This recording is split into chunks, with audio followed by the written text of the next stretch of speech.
las manos calurosas de los campos y las manos calurosas del taller se estrechen en saludo fraternal de concordia, porque en verdad, unidos los trabajadores, seremos invencibles.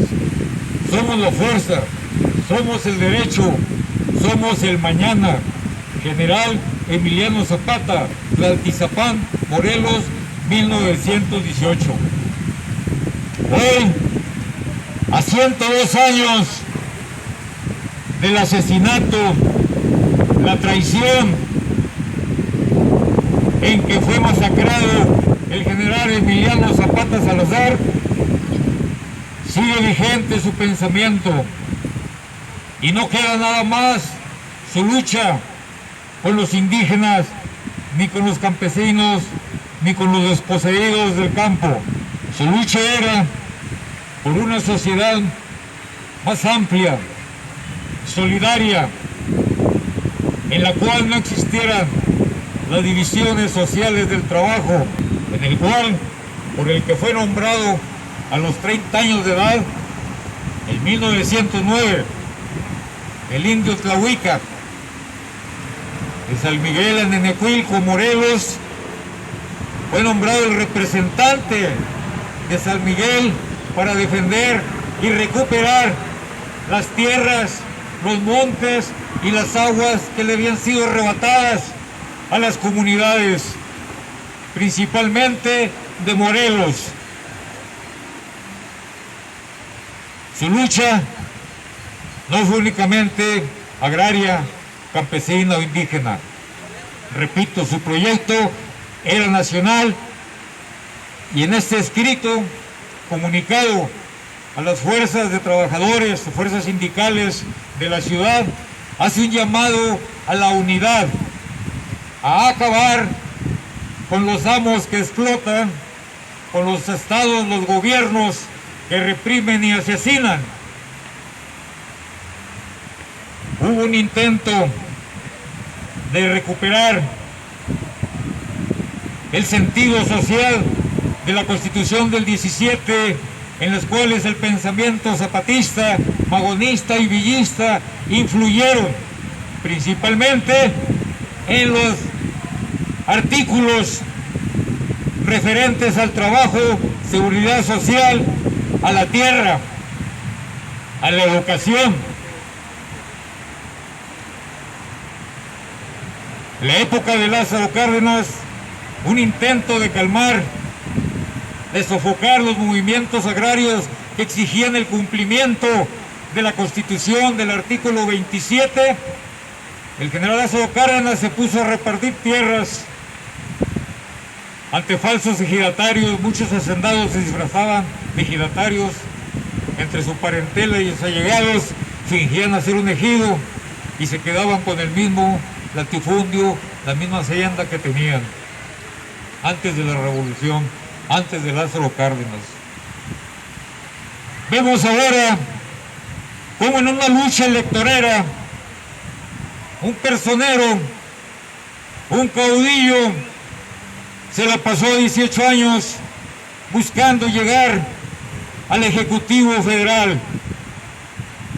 Hace 2 años lo dejaron, porque el sistema socioeconómico es el que impone y dispone y determina quién es el que nos va a poner la pata en el pescuezo. Hace 3 años el país estaba a punto de colapsarse socialmente. Las reformas mal llamadas educativas, las reformas energéticas, administrativas, etcétera, etcétera, provocaron que gran parte del pueblo, el pueblo humilde, el pueblo trabajador, comenzara a manifestar su descontento y su repudio ante estas reformas. En las elecciones del 18 se permite que el caudillo, el personero, el que actualmente finge como presidente del país, se alzó con el triunfo. Bueno, quizás algunos sea por descontento, por simpatías, otro por hartazgo, pero llegó al Ejecutivo.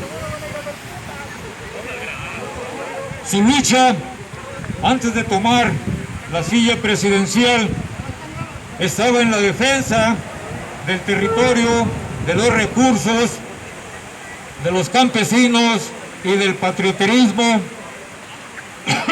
la recuperación de las industrias básicas para el país.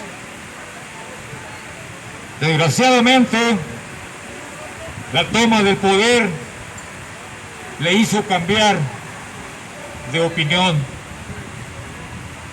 Les voy a poner un ejemplo. En el proyecto Integral Morelos, donde se piensan construir 2 termoeléctricas con un consumo de cerca de 500 litros de agua por segundo, el río Cuautla, que alimenta 29 ejidos, comunidades y pueblos, las labores. El 80% del territorio de Morelos es agrario, poco ganadero, no hay poca industria. Pero el proyecto Integral Morelos es un proyecto de construir las termoeléctricas de ciclo combinado en un municipio, en un pueblo que se llama Huesca,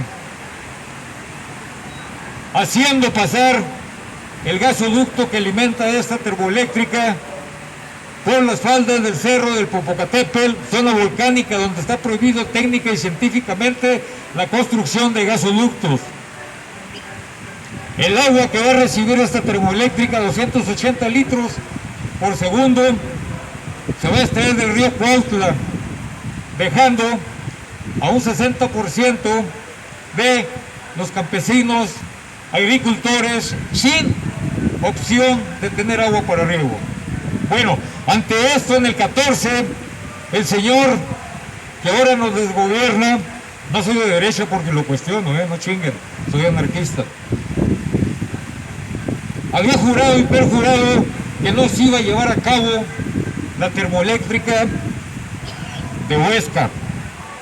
Las presiones y campamentos de los campesinos, de los indígenas, surtió efecto hasta hace como un mes, en febrero de hace 2 años, el señor dijo que no iba a permitir que se perdieran 22,000 millones de pesos al evitar que trabajara la termoeléctrica. Aún se a costa de la vida, de la salud de los pobladores de Morelos. Ahí lo confrontó el compañero Samir, un indígena de Melcingo, un líder natural, un activista, zapatista, defensor de su territorio, defensor de sus culturas, de su alimentación, del maíz nativo. A una semana de haber dicho el señor del Ejecutivo que esos conservadores radicales de izquierda que no representaban al pueblo no iban a parar el proyecto de las termoeléctricas.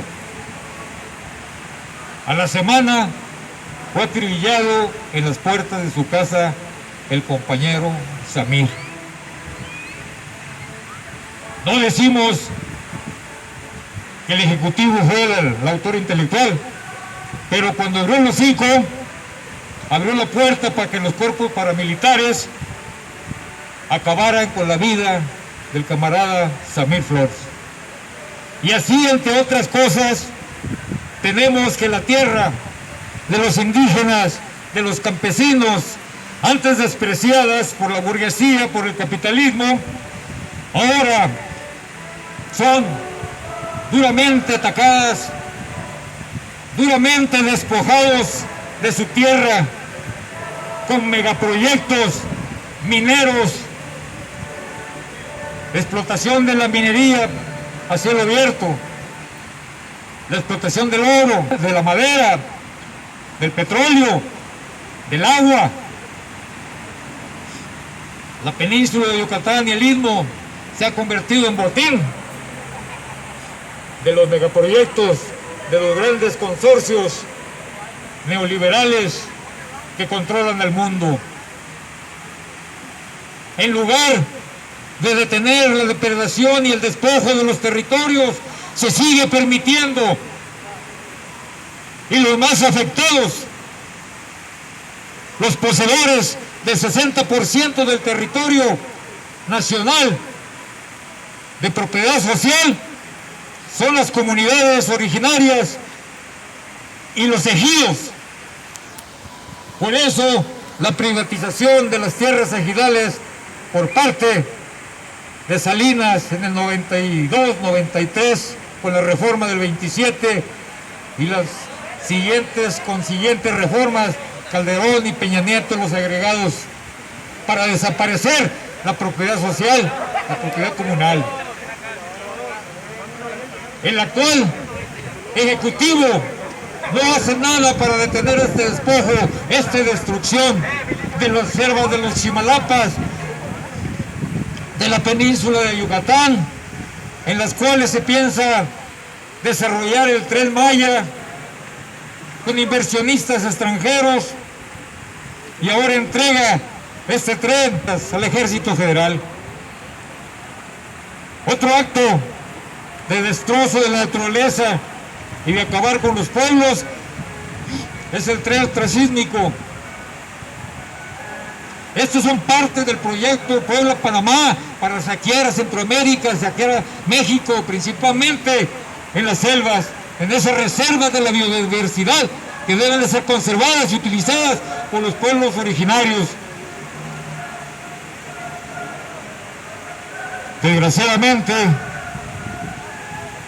Desgraciadamente se sigue aplaudiendo las medidas populistas del caudillo y no se puede cuestionar o hacer crítica porque te acusan de derecha, te acusan de conservador. Nosotros creemos en la participación activa, consciente, clara e informada de los pueblos en el quehacer diario y no estar condicionados ni detenidos a caudillos, a profetas, a sacerdotes. Compañeros, mantenemos el grito de guerra de mi general Emiliano Zapata. Luchamos por tierra, porque la tierra debe ser de quien la trabaja, y libertad para elegir y escribir nuestro propio destino, nuestro propio futuro. ¡Zapata vive! ¡La lucha sigue! ¡Zapata vive y vive! ¡La lucha sigue y sigue! ¡Samir Flores vive! Y la lucha sigue. Adelante, compañeros. Esto jamás se va a olvidar. Y ha sido el Estado el causante de estos crímenes, así como lo de Yosinapa también. Y siguen haciéndolo a diario. A los defensores del territorio, los defensores de derechos humanos, a los pobladores de las comunidades originarias, siguen siendo masacrados. Y la ciudad, bien, gracias. No hay nada más de probable que un esclavo feliz.